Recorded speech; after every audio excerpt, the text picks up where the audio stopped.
అప్పుడప్పుడు అనిపిస్తూ ఉంటుంది, అసలు life before internet was full of fun and memories అని. అప్పట్లో దూరంగా ఉండే వాళ్ళతో మాట్లాడాలంటే టెలిఫోన్సే, అది కూడా రేట్స్ ఎక్కువని లెటర్స్ రాసుకోవడం.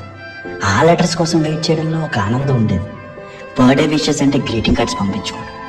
గూగుల్ అనేదే లేదు. ఏమైనా ఇన్ఫర్మేషన్ కావాలంటే లైబ్రరీస్కి వెళ్ళడం.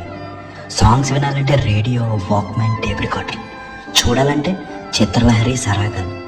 సినిమా ట్రైలర్స్ అయితే జెమినీ టీవీ బయోస్కోప్లో చూడటం. ఇంకా సినిమాలు చూడాలంటే వీసీఆర్, డివిడియో రెంట్కి తెచ్చుకుని అందరూ ఒకే చోట చేరి చూడడం. న్యూస్ కోసం దూరదర్శన్, ఈటీవీలో డైలీ నైట్ వచ్చే వార్తలు చూడడం. అప్పట్లో ఫేస్బుక్, ఇన్స్టాగ్రామ్ లేవు.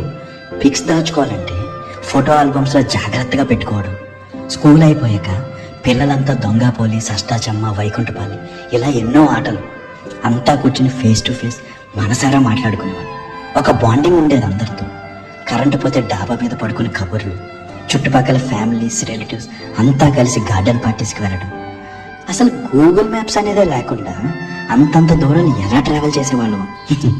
ఇలా చెప్పుకుంటూ పోతే కొన్ని వేల జ్ఞాపకాలు. పోస్ట్ చేసుకోవడానికి ఏ సోషల్ మీడియా లేదు అప్పట్లో, కానీ ప్రతి మెమరీ అలా గుండెల్లో పెట్టుకునేవాడు.